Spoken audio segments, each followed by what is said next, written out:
الحمد لله رب العالمين الحمد لله الذي هدانا لهذا وما كنا لنهتدي لولا أن هدانا الله جزا الله عنا محمد صلی اللہ علیہ وسلم بالمعروف. محترم بزرگوں، دوستوں، پیارے بچوں، پیارے بھائیوں، اللہ تعالیٰ نے ہم سب پر بڑا انعام فرمایا ہے، بڑی نعمت عطا فرمائی ہے کہ ہم سب کو اللہ پاک نے بغیر مانگے حضرت محمد صلی اللہ علیہ وسلم کو امتی بنایا ہے. حضرت محمد صلی اللہ علیہ وسلم کی نسبت وہ نسبت ہے کہ جس سے عظیم کائنات میں کوئی دوسری اور نسبت نہیں، سب سے عظیم نسبت. یہ وہ نسبت تھی جس کی وجہ سے وہ مقام اور قیمت اللہ پاک نے ہماری لگائی ہے کہ جس کو دیکھ کر موسیٰ علیہ السلام نے اللہ پاک سے مطالبہ کیا تھا کہ اللہ پاک وہ امت آپ مجھے دیں، اور اگر امت نہیں دیتے تو اسی امت میں مجھے پیدا فرما دیں. ایک بڑی عجیب بات موسیٰ علیہ السلام کی ہے. موسیٰ علیہ السلام نے ایک مرتبہ اللہ پاک سے کہا کہ اللہ، میں نے الواح میں پڑھا ہے کہ ایک امت ہوگی جو بہترین ہوگی، جو ہمیشہ اچھی بات کا حکم کرے گی، بری بات سے منع کرے گی. یا اللہ، میں چاہتا ہوں کہ وہ میری امت ہو جائے. تو اللہ پاک نے ارشاد فرمایا تھے کہ نہیں، وہ تمہاری نہیں، وہ تو احمد صلی اللہ علیہ وسلم کی امت ہو. ہمارے نبی کے اللہ تعالیٰ نے بہت سارے نام رکھے. ہمارے نبی نے ارشاد فرمایا تھا کہ میرے اللہ نے میرے 10 نام رکھے ہیں: انا محمد، احمد، ماہی، حاشر، عاقب، فاتح، فاطم، ابوالقاسم، طٰہٰ، یاسین.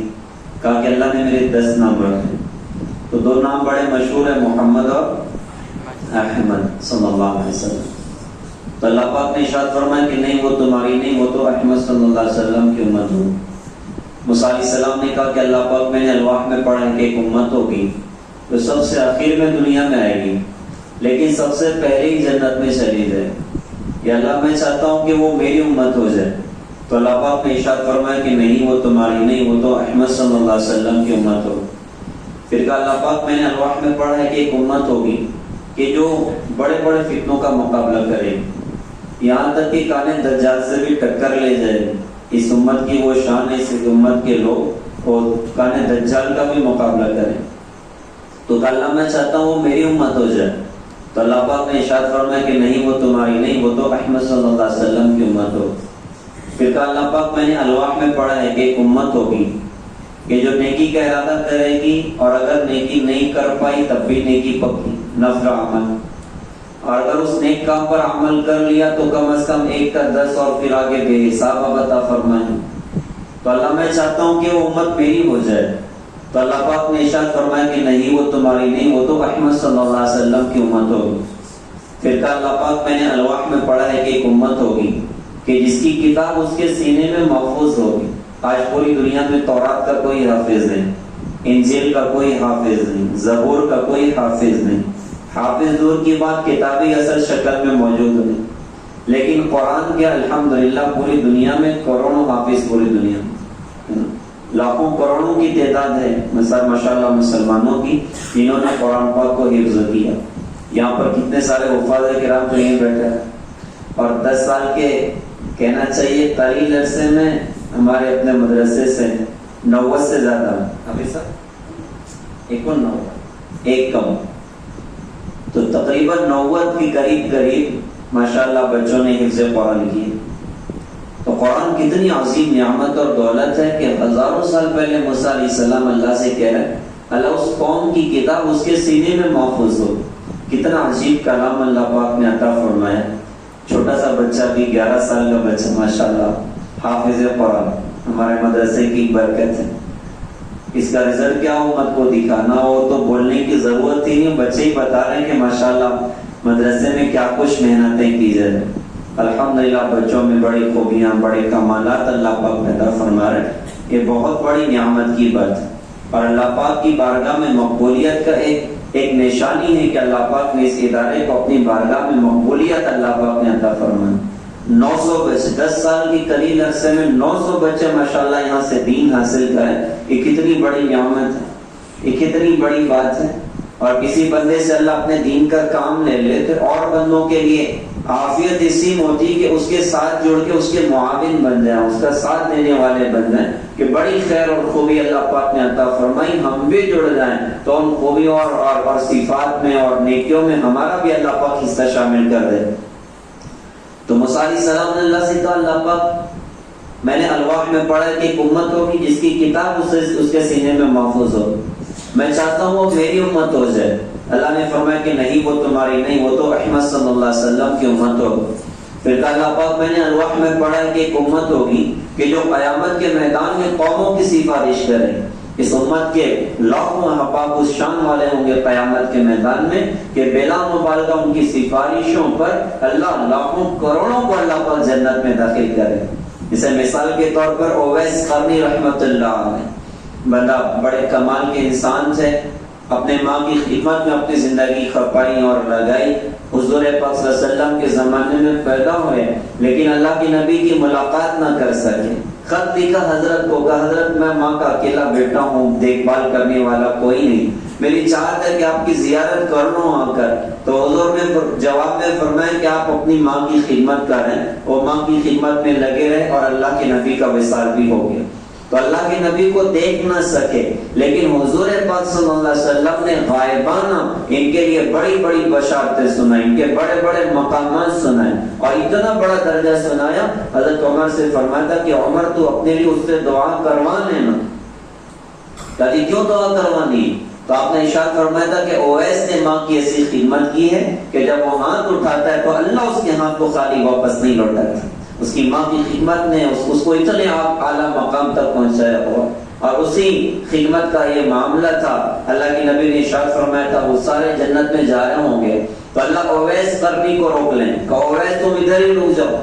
اب وہ ڈر جائیں گے کہ اللہ مجھے کیوں روک لیا، وہ سارے جا رہے جنت میں، مجھے ادھر روک لیا۔ تو اللہ فرمائے کہ اویس تم آج سفارش کرو، تمہاری سفارش پر لاکھوں کو تمہارے ساتھ جنت میں داخل کرو۔ اور ماشاءاللہ یہاں تو سارے بچے حافظ قرآن بن رہے، ایک تو کم از کم 10 کو تو جنت میں لے کے جائے گا، میں کتنی بڑی بات ہے نا؟ تو لاکھوں کروڑوں کی سفارشوں کے سامان بن جائے۔ تو موسیٰ علیہ السلام نے اللہ سے کہا تھا اللہ میں چاہتا ہوں وہ امت میری ہو جائے، کوئی چیز مارکیٹ میں نہ ہو اور اس کے ڈیمانڈ ہو رہی ہو تو اس کی قیمت بہت زیادہ لگائی جاتی، بھائی مارکیٹ میں ہے ہی نہیں، ہے نا، مارکیٹ میں موجود نہیں ہے، پروڈکٹ آیا ہی نہیں ہے اور پہلے اس کی ڈیمانڈ ہو رہی صاحب وہ پروڈکٹ چاہیے وہ پروڈکٹ چاہیے، تو بیچنے والے اس کی قیمت بہت زیادہ لگا رہے ہوتے ہیں۔ تو امت کا پروڈکٹ مارکیٹ میں آیا نہیں تھا، عالم ارواح میں پوری امت تھی اور اس امت کے گویا کے سودے چل رہے تھے اللہ کی بارگاہ میں، اور موسیٰ کلیم اللہ سے کہہ رہے تھے اللہ میں چاہتا ہوں وہ امت آپ مجھے دے دیں۔ یہ حضرت محمد صلی اللہ علیہ وسلم کی نسبت ہے۔ موسیٰ علیہ السلام سے اللہ پاک نے ارشاد فرمایا کہ نہیں وہ تمہاری نہیں، وہ تو احمد صلی اللہ علیہ وسلم کی امت ہو۔ تو موسیٰ علیہ السلام کو لگا کہ یار اپنی تو آج چلنے والی ہے نہیں۔ پھر وہ جملہ کا جس پر علماء فرماتے ہیں کہ نبیوں نے اس امت میں پیدا ہونے کی تمنا کی، وہ جملہ موسیٰ علیہ السلام کا تھا یا لیتنی من اصحاب محمد صلی اللہ علیہ وسلم، کاش میں محمد صلی اللہ علیہ وسلم کا صحابی ہوتا۔ تو اللہ نے کتنی بڑی دولت اور نعمت ہمیں عطا فرمائی کہ ہم حضرت محمد صلی اللہ علیہ وسلم کے امتی ہو گئے۔ یوسف اور یعقوب علیہ السلام کو اللہ نے جدا کیا، 40 سال کے بعد ملا ہے۔ باپ اور بیٹے میں وہ محبت تھی کہ روتے ہوئے گلے ملے، بے ہوش ہو کے گر گئے، دوبارہ ہوش آیا، روتے ہوئے گلے ملے، پھر بے ہوش ہو کر گر گئے۔ تیسری مرتبہ بھی یہی ہوا۔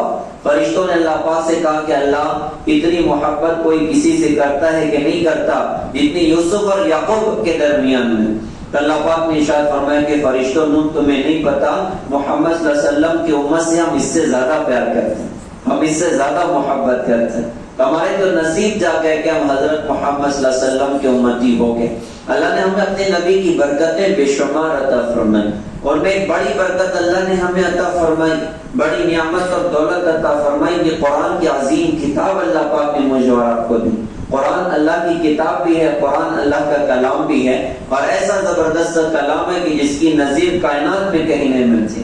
اور اللہ پاک نے تو چیلنج کر دیا تھا کہ اگر تمہیں شک ہے قل ان کنتم فی ریب کیا ہے آپ سب قرآن کیا ہے، اگر تمہیں شک ہے اس قرآن پاک کے اندر یہ اللہ کا کلام ہے کہ نہیں ہے تو ٹھیک ہے، جاؤ ساری دنیا کو اکٹھا کرو، ساری دنیا کو اکٹھا کرو اور قرآن کی کوئی صورت بنا کر پیش کر، کوئی ایک صورت بنا کر پیش کر دو، کہا کہ تم تو ہرگز یہ کام نہیں کر سکتے۔ ویسا زبردست کلام اللہ پاک نے حضرت محمد صلی اللہ علیہ وسلم پر نازل فرمایا کہ جس کی نظیر پوری کائنات میں کہیں نہیں ملتی، اور ایسا زبردست کلام ہے کہ آسان یاد کرنے کے لیے اللہ پاک نے آسان کر دیا کہ انسان کوشش کرے، محنت کرے، وہ سارا کا سارا اللہ پاک بندے کے سینے میں اتار دیتا ہے۔ اللہ نے حضرت محمد صلی اللہ علیہ وسلم پر قرآن پاک نازل فرمایا۔ قرآن ایک زبردست کلام ہے، ایک زبردست کتاب ہے۔ مکہ میں بلکہ عرب کے لوگ سارے اہل زبان تھے، اپنے آپ کو زبان والا کہتے تھے، اور کہتے تھے دنیا تو گونگی ہے، انہیں بولنا نہیں آتا، اور واقعی اللہ پاک نے عربوں کو بولنے میں بڑا کمال عطا فرمایا تھا۔ بلکہ اشعار تو ان کے چھوٹے چھوٹے بچے ایسے اشعار پڑھتے تھے کہ آج بھی دنیا حیران ہوتی ہے کہ بچے کیسے اشعار پڑھ جاتے ہیں۔ بلکہ ہمارے نبی جب ہجرت کر کے آپ مدینہ سے، مکہ سے آپ مدینہ تشریف لے کر گئے تھے، تو ہمارے نبی کا جب مدینہ میں استقبال ہوا، بڑا خوبصورت دن تھا، یثرب کی تقدیر بدل گئی، بیماریوں کا گھر تھا یثرب، اس کی تقدیر بدل گئی۔ حضرت محمد صلی اللہ علیہ وسلم کا قدم کیا مدینہ پر پڑا، اللہ پاک نے مدینہ تو رسول اللہ پاک نے اس کو بنا دی، اور اس دن حضرت محمد صلی اللہ علیہ وسلم کا استقبال کیا گیا، اور استقبال میں جو اشعار بچیوں نے کہے تھے، طلع البدر علینا من ثنیۃ الوداع وجب الشکر علینا ما دعا للہ داعی ایھا المبعوث فینا جیت بالامر المطاع۔ ان کی چھوٹی چھوٹی بچیاں جب اشعار پڑھیں تو ایسے کمال کے اشعار ہوتے تھے گویا کہ بادل برس رہے ہوں اور بجلیاں کڑک رہی ہوں۔ اللہ نے زبان پر کمال عطا فرمایا تھا، لیکن قرآن جب اترا تو قرآن نے سب کو ہلا کے رکھ دیا، قرآن نے دم کر کے رکھ دیا، قرآن نے انہیں کہنا چاہیے کہ بے قرار کر کے رکھ دیا کہ آپ یہ کتنا عجیب کا نام۔ ایک بہت بڑا عربی ادیب گزرا، ابن المقفع اس کا نام تھا، حضور کے کافی سالوں کے بعد۔ یہ غیر ایمان والا تھا، عربی پہ بڑا کمال اس کو حاصل تھا۔ لوگوں مجھ سے کہا کہ یار تو نہ قرآن کی ٹکر کا کلام تیار کر۔ اس نے کہا ٹھیک ہے، مجھے ڈھیر ساری کتابیں اکٹھی کر کے دو اور 1 سال کا راشن میرے پاس جمع کر دو، میں 1 سال تک بیٹھوں گا اور قرآن کی ٹکر کا کلام تیار کر کے دکھاؤں۔ وہ بندہ 1 سال تک کمرے کے اندر سے نہیں نکلا، بشری ضرورت کے لیے نکلتا، پھر اندر جانا، کھانا پینا، باقی سارا کتابوں میں وقت گزارنا کہ مجھے قرآن کی ٹکر کا کلام تیار کرنا ہے۔ 1 سال کے بعد ایک کلام تیار ہوا، اس کو لگا کہ میں نے قرآن کی ٹکر کا کلام تیار کر لیا۔ وہ اپنے کمرے سے باہر نکلا، گلی سے گزر رہا تھا۔ اس امت کے وہ دور بھی گزرے ہیں، اللہ ہم سب کی حفاظت فرمائے۔ آج تو ایسا ایک دور چل رہا ہے کہ گھروں سے ناچ گانے کی آوازیں آ رہی ہوتی ہیں، گھروں سے موسیقی کی آواز آ رہی ہوتی ہے۔ ایک دور اس امت کا وہ بھی گزرا کہ گھروں سے قرآن کی تلاوت کی آواز آتی تھی۔ صبح گلی سے کوئی گزر جائے تو گھر سے قرآن کی تلاوت کی آواز آتی تھی۔ ماشاءاللہ آج مدارس اور مکاتب کی محنتوں کے ذریعے وہ دن اللہ پھر انشاءاللہ اس امت کو دکھا رہے ہیں، الحمدللہ اس امت کو دکھا رہے ہیں کہ صبح صبح ماشاءاللہ یہ بچے گھر میں قرآن پاک کی تلاوت کر رہے ہیں، تہجد پڑھ کر ماشاءاللہ قرآن پاک کی تلاوت کر رہے ہیں۔ تو ابن المقفع اپنے گھر کے باہر نکلا، اب گلی سے گزر رہا تھا، ایک گھر کی کھڑکی کھلے ہوئی اور اس کھڑکی میں ایک چھوٹی بچی بیٹھ کے قرآن پڑھ رہی تھی، اور ابن المقفع اس کھڑکی کے قریب سے گزرا، بچی قرآن پاک میں جو آیت وہ پڑھ رہی تھی سورہ ہود کی تلاوت کر رہی تھی، اور ایک آیت تک بچی پہنچی، وَقِيلَ يَا أَرْضُ ابْلَعِي مَاءَكِ وَيَا سَمَاءُ أَقْلِعِي وَغِيضَ الْمَاءُ وَقُضِيَ الْأَمْرُ وَاسْتَوَتْ عَلَى الْجُودِيِّ وَقِيلَ بُعْدًا لِلْقَوْمِ الظَّالِمِينَ۔ ابن المقفع کے دونوں قدم زمین پر جم گئے، اس کا پورا وجود کانپنے لگا، گھر واپس لوٹا، جو کچھ 1 سال میں تیار کیا تھا وہ پھاڑ پھوڑ کر پھینک دیا اور کہا کہ قرآن کی ٹکر کا کلام تو تیار ہو ہی نہیں سکتا۔ ایسا کلام ہے کہ اس کی نظیر پوری کائنات میں کہیں نہیں ملتی، بڑا عجیب کلام اللہ پاک نے اتارا۔ ہم اسی لیے حضور جب قرآن پاک کی تلاوت کرتے، کتنے بڑے بڑے کٹر مشرکین تھے، قرآن کو سن کر ماشاءاللہ اسلام میں داخل ہو گئے۔ حضرت عمر رضی اللہ عنہ کے اسلام لانے کا واقعہ وہ قرآن سے تعلق رکھتا ہے، قرآن نے دل کی دنیا کو جھنجھوڑ کے رکھ دیا۔ ایسا سخت آدمی جن کے بارے میں مشہور تھا کہ اگر سننا کے خطاب کے گدھے نے کلمہ پڑھا ہے تو مان جانا، اور اگر سننا کے خطاب کے بیٹے عمر نے کلمہ پڑھا ہے تو مت ماننا، یہ بندہ کبھی کلمہ نہیں پڑھے گا۔ لیکن قرآن وہ کلام ہے جس نے ایسے دل والے انسان کے دل کی دنیا کو بھی جھنجھوڑ کے رکھ دیا، اور ماشاءاللہ وہ بھی اسلام میں داخل ہو گئے۔ اور بڑا عجیب دور تھا کہ لوگ ہمارے نبی کا قرآن سننے کے لیے بے قرار ہوتے تھے۔ کوئی بچہ اچھی آواز سے قرآن پڑھے تو دل کہتا ہے کہ پڑھتے ہی جائے پڑھتے ہی جائے۔ کیا وہ منظر ہوتا ہوگا کہ جب مکہ میں حضرت محمد صلی اللہ علیہ وسلم کی زبان ہوتی ہوگی اور اللہ رب العالمین کا کلام ہوتا ہوگا، وہ اثر ہوتا تھا کہ ساری رات گزرتی اور کئی مشرکین مکہ کے واقعات ملتے ہیں، پوری رات کھڑے ہو کر قرآن سنتے رہے، انہیں پتہ ہی نہیں چلا کہ رات صبح سے بدل چکی۔ ایک مرتبہ تو بڑا عجیب واقعہ ہوا، مکہ کے بڑے بڑے سردار یہ دن بھر حضور کی مخالفت کرتے تھے، لیکن رات میں چھپ کے اللہ کے نبی کا قرآن سنتے تھے۔ اخنس بن شریح، ابو جہل، ابو سفیان، حضور آپ بیت اللہ میں کھڑے نماز پڑھ رہے اور یہ تینوں بڑے بڑے سردار چھپے ہوئے اور وہ ہمارے نبی کا قرآن سن۔ اب وہ ایسا مزہ تھا کہ پوری رات گزر کے انہیں پتہ نہیں چلا۔ اب صبح ہوئی تو خیال آیا کہ بھائی صبح ہو گئی، اب اپنے گھر جانا۔ وہ تینوں نکلے تو ایک ہی راستے پر تینوں کی ملاقات ہوگی۔ ایک دوسرے سے پوچھا کہ بھائی صبح صبح کدھر آ گئے؟ تو ہر ایک نے کہا کہ یار رات میں آئے تھے، ہم نے ان کا قرآن سنا، وہ عجیب مزہ تھا کہ ساری رات گزر گئی پتہ نہیں چلا۔ تو آپس میں کہنے لگے بدبختوں، دن بھر تو ان کی مخالفت پہ بات کرتے ہو اور رات میں چھپ کے انہی کا قرآن سنتے ہو، کہ یار اب کل نہیں آئیں گے ان کا قرآن سننے۔ بات پکی ہو گئی، لیکن دوسرے دن ہوا وہ ایک بادشاہ کا واقعہ ہے نا، بادشاہ نے کہا، اعلان کیا اپنے شہر میں کہ آج میرے حوض میں ہر گھر والا ایک گلاس دودھ ڈالے گا۔ اب یہ اعلان ہو گیا کہ بھائی رات میں یہ کام کرنا ہے۔ اب دوسرے دن جب صبح حوض کو دیکھا تو پورا حوض پانی سے بھرا تھا۔ ہر بندہ یہی سوچ رہا تھا کہ یار سب تو دودھ ڈالنے والے، میں ہی ایک گلاس پانی ڈالنے والا۔ تو ساروں نے یہی سوچا اور ساروں نے لا کے پانی بھر دی۔ تو دوسرے دن ہوا یہ کہ ہر ایک یہی سوچا تھا کہ بھائی آج تو کوئی نہیں آ رہا، میں اکیلا جا رہا ہوں، لہٰذا پھر تینوں اکٹھا ہو گئے۔ ساری رات قرآن سننے میں گزرا، صبح ہو گئی، پھر ملاقات ہوئی، کہا اب نہیں آئیں گے ان کا قرآن سننے۔ تیسرے دن پھر ایسا ہوا، پھر اس کے بعد اخنس کو بڑا قرآن جھنجھوڑ رہا تھا۔ اخنس نے جا کر ابو جہل سے کہا کہ ابو جہل صحیح کہنا کہ محمد صلی اللہ علیہ وسلم کے کلام کے بارے میں تیری کیا ہے؟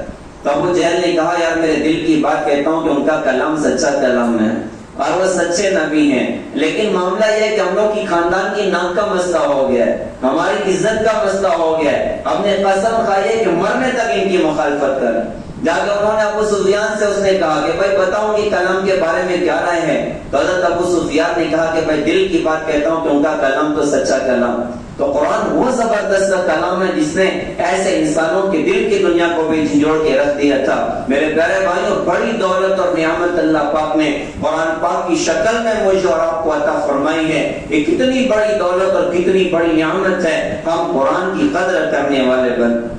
حدیث میں آتا ہے بندہ جب قبر میں رکھا جائے تو اس کی نماز اس کے پاس آ جائے، اس کا روزہ اس کے پاس آ جائے گا، اس کے زکات صدقات اس کے پاس آ کر کھڑے ہو جائیں گے، اللہ کی راہ میں جو قدم چلے وہ قدم کی طرف آ کے کھڑا ہو جائے گا۔ اور علماء فرماتے ہیں کتابوں میں لکھا کہ قرآن بھی جو ہے خوبصورت نوجوان کی شکل میں قبر میں آئے گا اور آ کر کہے گا کہ تجھے کوئی ٹینشن نہیں ہے، منکر نکیر کے سوال کے جواب کے بعد تو بالکل فری ہے، ایسے سو جا جیسے پہلی رات کی دلہن اپنے گھر میں سو جاتی۔ تو قرآن قبر میں انسان کا ساتھی بن جائے گا، حشر میں انسان کا ساتھی بن جائے گا۔ روایتوں میں آتا ہے کہ انسان جب نیک عمل قیامت کے میدان میں، نیک بندہ قیامت کے میدان میں کھڑا ہوگا تو اس کی ساری نیکیاں آ کر اس کو قیامت کے میدان میں گھیر لیں گی، اس کا روزہ، اس کی نماز، اس کا صدقہ خیرات، اس کا سبحان اللہ، اس کا الحمدللہ۔ لیکن حشر کے میدان میں خوبصورت نوجوان آئے گا، وہ آ کر اس کا ہاتھ پکڑے گا اور کہے گا کہ اللہ کے ولی چل، میں تجھے آج اللہ کی بارگاہ میں لے کر چلتا ہوں۔ کہ یہ کون ہوگا؟ تو فرمایا کہ یہ قرآن پاک کی عظیم نعمت ہوگی، یہ خوبصورت نوجوان کی شکل میں آ کر اس بندے کا ہاتھ پکڑ کے کہے گا کہ میں تیرا قرآن ہوں، چل میں تجھے اللہ کی بارگاہ میں لے کر چلتا ہوں۔ وہ اس کو لے کر چلے گا، فرشتوں کی نظر پڑے گی اس بندے پر، فرشتے کہیں گے کوئی بڑا خاص آدمی ہے، آج قیامت کے میدان میں قرآن نے اس کا ہاتھ پکڑا، لہذا اس کا راستہ نہ روکو۔ وہ سیدھا قرآن اس کو اللہ کی بارگاہ میں لے کر پہنچے گا اور وہاں جا کر اس کی سفارش کرے گا۔ قیامت کے میدان میں بہت ساری سفارشیں ہوں، نیک ماں باپ گناہگار اولاد اولاد کی سفارش کریں، نیک اولاد گنہگار ماں باپ کی سفارش کریں۔ وہ بچے جو بچپن میں دنیا سے رخصت ہو گئے وہ قیامت کے میدان میں اللہ کی بارگاہ میں اپنے ماں باپ کی سفارش کریں گے کہ اللہ ہمارے ماں باپ کا ایسے گناہ ہو گئے، غلطیاں ہو گئی، اللہ آپ نے ہمیں جنت میں داخل کرنے کے فیصلے کیے، ہمارے ماں باپ کو بھی ہمارے ساتھ جنت میں داخل کریے، اور اگر نہیں کرنا تو پھر ہمیں بھی ان کے ساتھ جہنم کی آگ میں داخل کر دیجئے۔ تو اللہ پاک ان کی سفارش پر ان کے ماں باپ کو اللہ جنت عطا کرے۔ حضرت محمد صلی اللہ علیہ وسلم سفارش کریں گے، نیک بیوی اپنے گناہگار شوہر کی سفارش کرے گی، نیک شوہر گناہگار بیوی کی سفارش کرے گا۔ ایسے ہی بڑی طاقتور سفارش قیامت کے میدان میں قرآن کی سفارش ہو، قرآن کی سفارش ہوگی۔ قرآن اللہ سے کہے گا اللہ یہ بندہ ہے جو دین پر مجھ پر عمل کرتا تھا اور رات میں میری تلاوت کرتا تھا، آپ اس کے بارے میں میری سفارش قبول کر لیجئے۔ اللہ اس کی سفارش پر اس بندے کے لیے جنت میں داخل کرنے کے فیصلے کرے گا۔ تو اللہ نے بڑی دولت اور بڑی نعمت پیارے بھائیوں عطا فرمائی ہے، لہذا ہم اس قرآن کی عظیم نعمت کی قدر کرنے والے بن، اور قدر یہ ہے کہ اس کو سیکھیں، اس کو پڑھیں، اس کی تلاوت کریں، اس کو سمجھیں، اس کے احکامات کو اپنی زندگیوں میں جگہ دیں، اور یہ قرآن سارے عالم میں زندہ ہو جائے، اس کے لیے کوششیں کرنا، اس کے لیے محنتیں کرنا۔ الحمدللہ 1400 سال کی ہماری خوبصورت تاریخ ہے، ہر زمانے میں قرآن اور دین کو زندہ کرنے کے لیے مدارس نے بڑا اہم رول ادا فرمایا۔ ہر زمانے میں مدارس کے ذریعے دنیا میں اللہ کے دین کا کام ہوا اور قرآن زندہ ہوا، اور قرآنی تعلیمات ماشاءاللہ زندہ ہوئی۔ ہماری اپنی نوجوانوں کی ذمہ داری ہے کہ ایسے ادارے ہم ان کا تعاون کرنے والے بن۔ ماشاءاللہ ابھی صاحب کہہ رہے تھے کہ چندہ بھی دیا اور ارے بولو بندہ بھی دیا، تو ماشاءاللہ دونوں اعتبار سے ہمارا تعاون ہو۔ ہمارے اپنے پورے محلے میں کوئی بچہ ایسا نہ ہو جو قرآن کی تعلیم سے محروم۔ قیامت کے میدان میں وہ بندہ بڑا بدقسمت ہوگا جو اللہ کے کلام سے محروم رہا، جو اللہ کے قرآن سے محروم رہا۔ وہ زبان بڑی بدقسمت ہوگی جو اللہ کے کلام کی تلاوت سے محروم رہی۔ وہ کان بڑے بدقسمت ہوں گے جو اللہ کے کلام کے سننے سے محروم رہے گئے، اور جو اس کو دنیا میں زندہ کرنے کی محنتوں سے محروم رہے گئے وہ بندہ قیامت کے میدان میں بڑا محروم ہوگا۔ لہذا ہماری اپنی ذمہ داریاں ہیں کہ ہم ایسے مدارس کا تعاون کریں اور خدمت کریں، کوششیں کریں، اور خود اپنی ذات سے بھی قرآن کے تعلق سے ہم آگے بڑھنے والے بنیں۔ یہ ہماری اپنی بہت بڑی ذمہ داری، اللہ کے دین کی خدمت اور مدارس کی خدمت اور پڑھنے پڑھانے والوں کی خدمت اور اس کا تعاون کرنا بندے کو کتنی آگے پہنچائے گا کوئی دنیا میں بتا نہیں سکتا۔ ارے ایک ایسی عورت جو بڑی گناہگار تھی، ساری زندگی کے گناہ اس کے پاس ہیں، لیکن ایک کتے کو پانی پلایا تھا، جنگل سے گزر رہی، پیاس لگی، کنویں میں اتری، پانی پی کر باہر نکلی، دیکھا کہ کتا بھی پیاس سے تڑپ رہا ہے، اس کو اس پر رحم آیا، پانی نکال کر پلا دیا۔ حضور پاک صلی اللہ علیہ وسلم نے ارشاد فرمایا کہ میں نے اس عورت کو جنت میں دیکھا ہے، ایک کتے کو پانی پلایا۔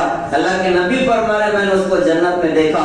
ارے بتاؤ تو صحیح، مدرسے کی چٹائیوں پر بیٹھ کر ہمارے بچوں کو جو قرآن پاک کی تعلیم دیتے ہیں، کوئی بندہ ان کی خدمت کرے اللہ اس کو کہاں پہنچائے گا؟ کوئی بندہ قرآن کو دنیا میں زندہ کرنے کی خدمت کرے اللہ اس کو کہاں پہنچائے گا؟ کوئی بندہ دین کے دنیا میں زندہ کرنے کی کوشش اور محنت کرے اور اپنے جان مال صلاحیتوں کو اس پر لگائے، ارے بتاؤ تو صحیح اللہ پاک اس کو کتنا عظیم مقام عطا فرمائیں گے۔ یہ چٹائیوں پر بیٹھ کر ہمارے بچوں کو قرآن پاک کی تعلیم دینے والے، ان کے بدن میں ساری دنیا سونا بنا کر انہیں دنیا میں گفٹ کر دی جائے، اللہ کی قسم ان کی محنت کا بدل نہیں ہو سکتا۔ ان کی محنت کا بدل تو قیامت کے میدان میں اللہ عطا کرے گا، اور وہ کچھ عطا فرمائیں گے کہ دنیا عرش عرش کرے گی۔ حافظ قرآن سے کہیں گے قرآن پڑھتا جا اور جنت کے درجات پہ چڑھتا جا، جتنی آیتیں پڑھ رہے اتنے درجے بلند ہوتے چلے جا رہے ہیں۔ حافظ قرآن کو مرجان کے شہر ہدیے میں دیے جا رہے ہیں، اتنا بڑا شہر جس کے 60,000 سونے چاندی کے دروازے ہیں،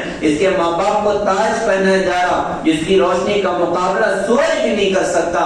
بتاؤ تو صحیح، ہم قرآن کی خدمت کریں گے اللہ ہمیں کیا کچھ عطا کرے گا؟ ہم دین کی خدمت کریں گے اللہ ہمیں کیا کچھ عطا کرے گا؟ لہذا آج ضرورت ہے کہ ہم مدارس کا تعاون کریں، پڑھنے پڑھانے والوں کا تعاون کریں، ہماری ذات سے جو ہو سکے ہم بچوں کو لا کر مدارس میں جو ہے ان کے ایڈمیشن کروائیں اور ان کی تعلیم کی فکر کریں، ان کو دین سے جوڑنے کی فکر کریں۔ اللہ پاک ہمیں دنیا میں بھی اس کا بڑا بدل عطا فرمائیں گے، اور آخرت میں بھی اللہ پاک اس کا بہت بڑا اجر اللہ پاک عطا فرمائیں گے۔